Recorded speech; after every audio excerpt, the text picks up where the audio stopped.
우리가 그 원어민들이 사용하는 수거들 한번 다 정리해 볼 필요가 있습니다. 우리가 이렇게 양이 적을 때 낚시하는 법을 확실히 하셔야 됩니다.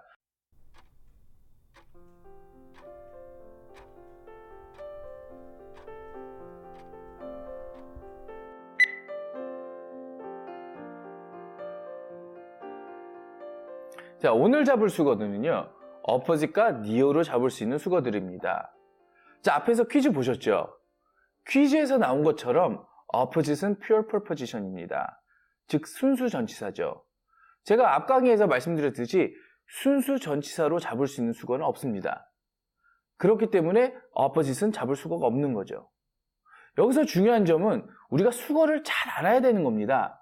그래야 어떤 게 수거인지 알아야 잘 잡을 수 있으니까요. 자, 다음은 니어입니다. 자, 니어는 총 16개의 수거가 있습니다. 그러나 우선 수거 잡기 전에 기본 개념을 잘 잡아놔야겠죠. 제가 니어는 어떤 기본 개념을 갖고 있다고 했죠? 가까움의 전치사였죠. 그리고 힘의 전치사인 바이의 형제 전치사라고도 했습니다. 그래서 이 니어는 힘의 영역을 잘 이해하고 있어야 됩니다. 자, 힘의 영역 뭘까요? 니어 뒤에 나오는 명사나 대명사, 이게 힘의 중심이 되겠죠. 그렇기 때문에 이 힘의 중심에 가까움. 하지만 여기서 중요한 것도 있습니다. 아주 가까울 수는 있지만 접촉이 없다라는 거. 이 니어의 기본 개념 잘 잡고 계셔야 됩니다. 자, 앞서서 또 제가 강의할 때 제가 수거를 몇 개의 카테고리로 나눴었죠? 6개의 카테고리로 나눴었죠?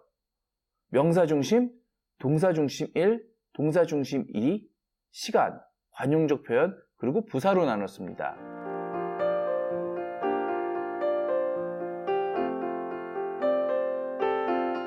자, 우선 명사 중심의 그 수거부터 가보겠습니다. 자, 명사 중심의 수거는 총 4개가 있습니다. 첫 번째로 be near the mark 있죠? the mark, 이제 표시, 사인 이런 기본 개념을 갖고 있는데 보통 이 체크 표시 많이 쓰죠. 이건 정답일 때 많이 쓰는데 그러면 정답 가까이에 가는 겁니다. 그럼 뭐죠? 거의 맞다라는 표현이 되는 거죠. 자, 다음은 be near the knuckle입니다. 이건 정말 어려운 수거입니다. 이거는 진짜 원어민들도 왜 이런 뜻인지 이유를 잘 몰라요. 이 뜻이 뭐냐면 너무 외설적이라서 받아들이기 힘들다라는 의미인데요. 그냥 이런 어려운 거는 그냥 외워두시면 됩니다. 저는 이걸 어떻게 외웠냐면요. 너무 외설적이라서 주먹을 부른다. 이렇게 외웠는데요. 가만히 생각해 보시면요. 이게 너무 외설적이라서 받아들이기 힘들어서 주먹으로 내칠 정도로 받아들이기 힘든 거죠. 이렇지 않을까요? 그래서 be near the knuckle은 너무 외설적이라서 받아들이기 힘들다. 이렇게 외우시면 되겠습니다. 다음은 be near the bone입니다. 자, 우리가 뼈 가까이 가는 겁니다. 누군가가 여러분의 뼈까지 보는 거죠. 그럼 어떻게 되죠? 여러분들 속속까지 다 아시게 되는 거죠. 그러면 전국을 찌르지 않겠어요? 그래서 이거는 전국을 찌르다. 이런 표현이 되겠습니다. 자, 다음은 near the wind입니다. 이거는 배 타는 사람들에게 나온 수건인데요. 자, 옛날에 배의 동력이 뭐였죠? 바람이었죠. 그러니까 꼭 항해를 하려면 바람이 필요합니다. 그런데 바람을 만나면 어떻게 되죠? 위험하기도 하죠. 그래서 이거는 어쩔 수 없이 해야 되지만 좀 위험하다. 이런 의미가 되겠습니다. 굳이 이걸 한국말로 정리하자면 위험을 감수한다. 이런 의미가 되겠습니다. 자, 그럼 동사입니다. 동사에는 2가지 수거가 있는데요. 여기서는 동사 카테고리 1입니다. 이 카테고리 1이 뭐였죠? 원래 동사구로서의 의미가 그냥 해석되기도 하고 또 의미도 확장되는 그런 수거들이었죠. 자, 한번 보겠습니다. sail near the wind. 자, 이거는 그냥 말 그대로 바람을 타고 항해하다 이런 의미가 되겠고 또 바로 앞전에서 배웠던 그 위험을 감수하다 이런 의미가 되겠습니다. 근데 여기서 또 확장된 의미가 또 있습니다. 뭐냐? 우리가 위험을 감수하면서 가면 어떤 상황이 발생하죠? 아슬아슬한 상황이 발생되죠. 그래서 이 아슬아슬한 걸 표현할 때 sail near the wind 이 표현을 씁니다. 근데 이건 또 웃기게도 한 번 더 꼬아서 이 비즈니스에서 사용될 때 또 의미가 또 조금 달라집니다. 이게 비즈니스에서 적용되면은 이게 경제적으로 운영하다 이런 의미가 됩니다.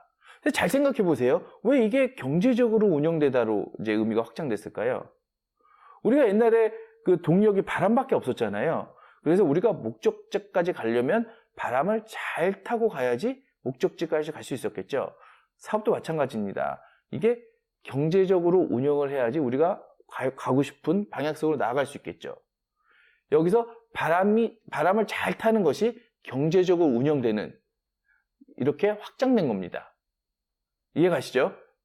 자, 다음은 고니어입니다. 고니어 말 그대로 가깝게 가답니다. 그런데 이것만 있으면 또 수거가 아니겠죠. 우리가 가까이 어딘가로 가까이 갔습니다. 근데 접촉은 없죠? 그러니까 거의 뭐뭐 할 뻔했다. 이렇게 의미가 확장됩니다. 자, 다음은 부사 카테고리 10개입니다. 하나하나 살펴보도록 하겠습니다. 자, 첫 번째입니다. Not anywhere near, nowhere near. 자, 이거는 near는 가깝다는 뜻의 부정문이죠. 그래서 즉 가깝지 않다. 그래서 이게 의미가 확장돼서 뭐뭐 않다. 거의 뭐뭐 않다. 이걸로 이제 의미가 확장된 겁니다. 자, 다음은 be near to one's heart. 자, 다음은 심장입니다. 심장에 가까이 간 겁니다. 심장은 어떻죠? 중요한 거죠. 그래서 뭔가 중요한 걸 표현할 때 이 표현을 쓰는 겁니다. 다음은 be near to impossible. 이거는 불가능에 가깝다. 이런 의미인데요. 이거는 그냥 의미가 변하지 않잖아요. 그런데도 수거입니다. 왜일까요? 이 impossible 때문에 그렇습니다.